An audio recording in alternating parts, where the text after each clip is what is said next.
Okay, I know we've been doing a lot of videos for this lecture, but truth tables really are something you just have to see again and again and do again and again. They're mechanical. You just got to get used to doing them and do a lot of practice, right?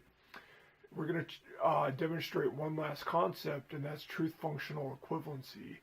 Truth functionally equivalent sentences are ones that are sentinel logic translations of logically equivalent sentences, meaning that the same conditions make them true. So the same models or the same ways that the world might be make both of these sentences true or make them both false. And you can't have one true without the other. They're either both true or they're both false. And this is kind of an interesting property because sometimes you get sentences that, at least their surface form looks very different, that turn out to be equivalent. And it's also a place where we can really save a lot of work, because the way that we do this is we set these both up on a truth table and we start evaluating them and checking that to make sure that they get the same thing, either a T or F under the main operator. And as soon as we get a difference on one line of the truth table, we can stop. All right? So this is actually a demonstration of a famous equivalency called De Morgan's law. I already know how this one's gonna turn out, but let's go ahead and check it.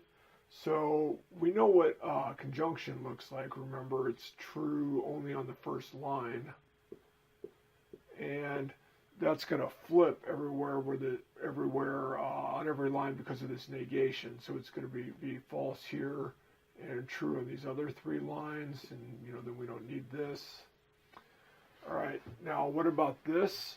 So we need one of these to be true. Neither one of them is true here. Okay, here the not Q is true because Q is false, so negation Q is true. Here negation P is true because P is false. And here they're both false, so both negation P and negation Q are true, right? So notice we didn't bother to fill in the spots under the negation here. It was simpler just to look over here and see what we were doing. But notice that we have both of these formulas, both of these sentences. Again, formula, it's kind of like operator and connective. It's a word that a lot of textbooks use for sentence. So occasionally I slide into that vocabulary and say formula instead of sentence. But both of these sentences are false on this row, both true here, both true here, and both true here.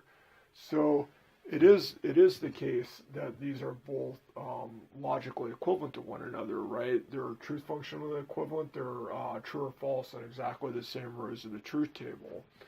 And notice that means, just like on the last demonstration that we did, if we link these up with a biconditional, this biconditional is going to be logically true.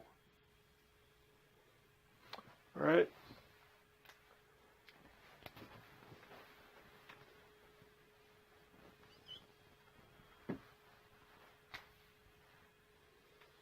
So what about something like this?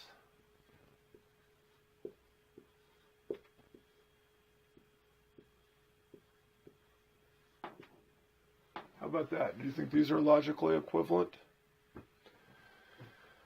So remember the disjunction, it's going to be true everywhere but on the last line. So this negation is going to kind of flip the value of the disjunction. It's going to be false on the first three lines and true on the last one. All right, and over here it's the same that we saw last time. So on the first line, these are both true.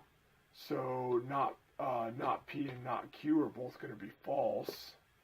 Now here, because Q is false, not Q is going to be true, that's going to make this disjunction true. And we can stop this already. We know that these aren't logically equivalent. This one is the negation PRQ is false here, and negation P or negation Q is true here.